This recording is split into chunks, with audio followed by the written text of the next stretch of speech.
So pertains to medical access control, that this is a MAC. We will discuss about it later, MAC protocol and so on. There is no base station can assign the transmission resources and must be decided in a distributed fashion, meaning that all the nodes must participate to do that. So there is no central entity to handle the medium access control, meaning that who can send the data now, right now. If we are using the share link or the same link for more than one station or node, if they want to transmit data at the same time, so there will be collision. Collision meaning that I'm going to send data at the same time you are going to send the data. It's like road. If you have a road, small road, that only one car can go at a time, so if two cars try to enter the road at the same time, there will be collision or accident.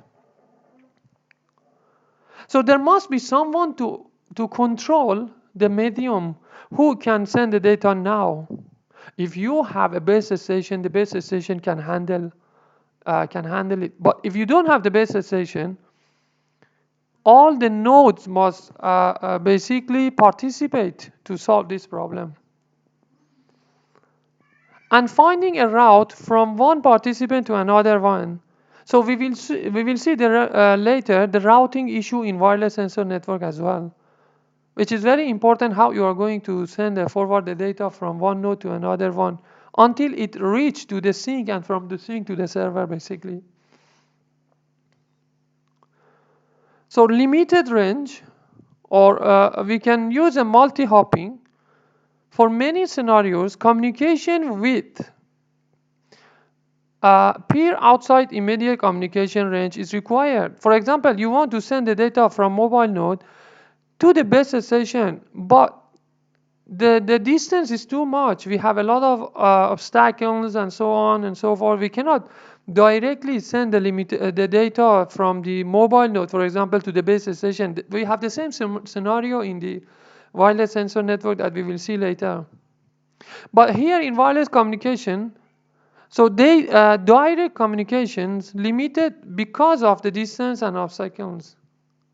So what is the solution? The solution is a multi-hop network. Multi-hop meaning that there are other stations in the network or mobile nodes and so on. You can send the data to the nearby one and ask the nearby one to forward it to the base station. So we call it the multi-hopping.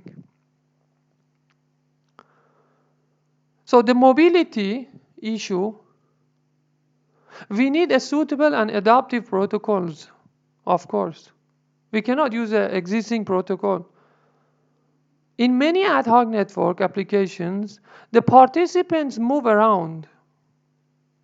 Simply hand over to another base station. They are moving, they are driving with the car, and they are connecting from one station to another base station.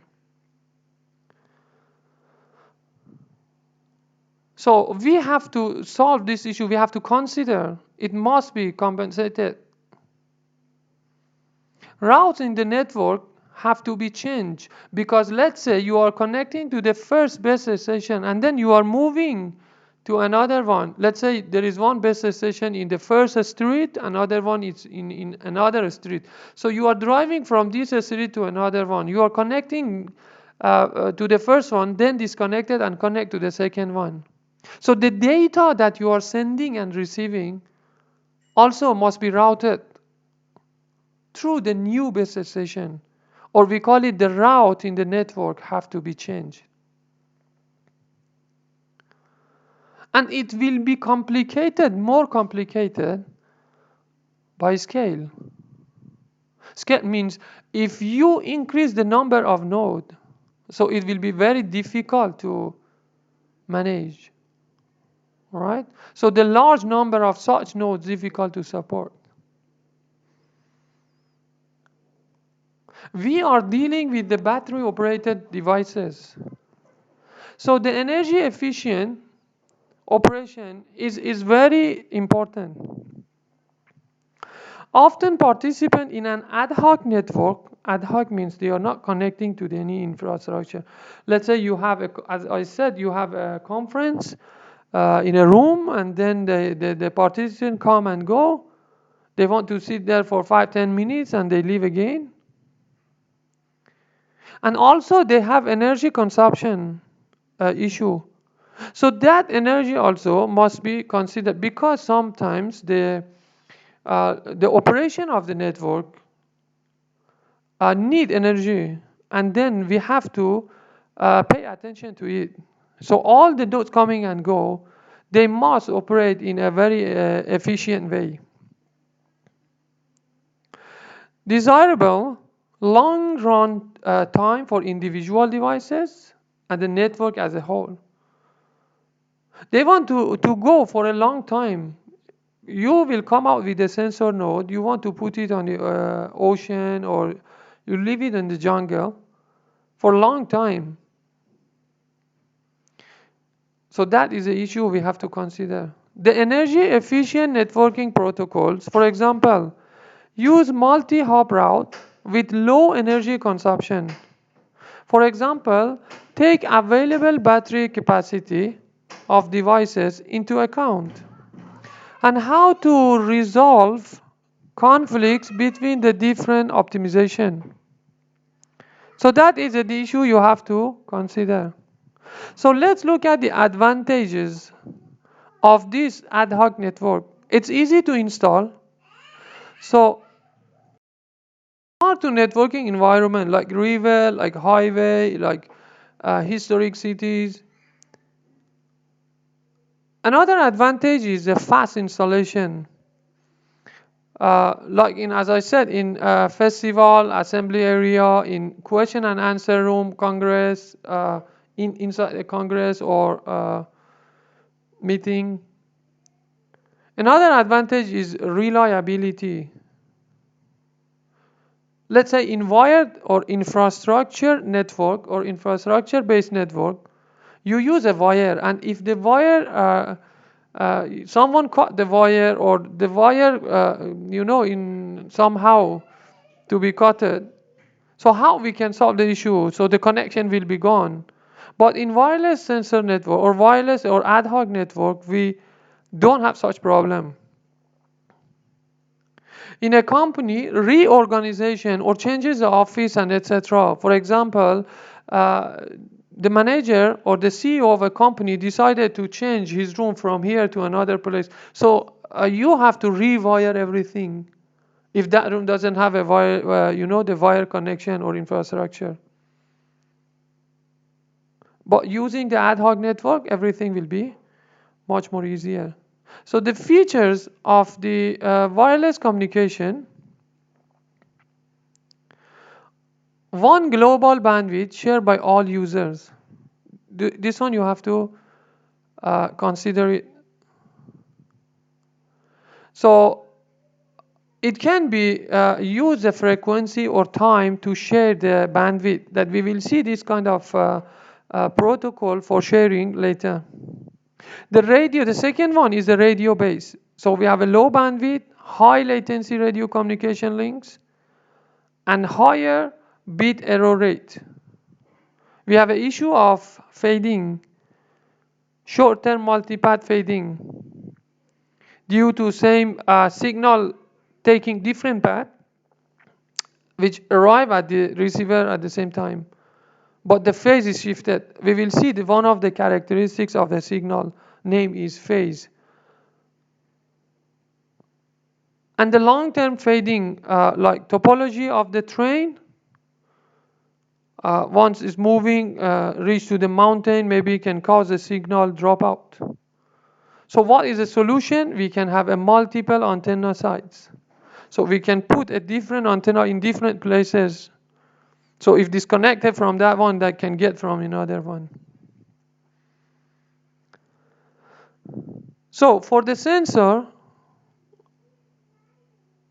is a device which measures a physical quantity converted to a signal which can be read by another observer or by an instrument. We will see the type of sensor, type of observer, and so on. The technological progress allows more and more sensors to be manufactured on a microscopic scale. That we will see the micro electromechanical system technology, MEMS, or we have also NEMS, which is a nano electromechanical systems, which is smaller than micro. So the type of the sensor that we discussed last week as well, one is a thermal one, electromagnetic, mechanical sensor, we have a chemical sensor, we have optical radiation, we have ionizing, we have an acoustic sensor, that we will see what type of application we using this kind of sensor. So for the type of sensor, actuator hardware platform, we will discuss about the actuator as well. Exactly what the actuator will do. Different type of the hardware we will also discuss about it, right? We have RFID equipped sensor. We have a smart dot stack typically act as a data collectors. They just collect the data. And the limited processing and communications. Number 3, we can say the mode or Stargate scale nodes, which are more flexible processing and communication. They give you more flexibility. And the last one, more powerful gateway node, potentially using wall power. So starting from the small one to the big one. So what are deployment challenges for wireless sensor network? So we have to see what kind of sensor modality should be used. PIR, which is a passive infrared sensor. Normally, we use it in the alarm systems, PIR. Acoustic, magnetic, seismic, and so on. The second one, what is the range of the sensor? We should know about it, because the area that you are going to implement, you must make sure that the area are covered, fully covered. So let's say if your sensor coverage or range is can go to the 5 meters, so maybe in 4.5 meters you can set another sensor node. How reliable is the sensor? What is the resolution of the sensor? How much power does the sensor use? How long can it go for? Let's say if your sensor goes for 1 month, 6 months, so then you should take into your consideration what is the cost of the sensor, of course. That is an important issue as well. So about the wireless sensor network, it consists of the sensing, computing, and communication. So the microsensors, onboard processing, wireless interfaces feasible at very small scale. That is important. Everything you are doing, you have to do. If you are designing, if you are the manufacturer, they must consider that the small scale sensor.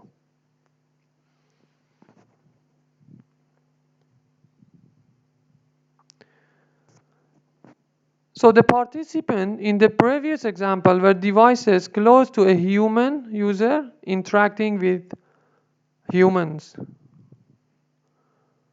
So the alternative concept, instead of focusing the interaction on humans, focus on interacting with environment. In wireless sensor network, you are collecting the data from environment. So the network is embedded in environment. The node in the network are equipped with sensing and actuation to measure or influence the environment.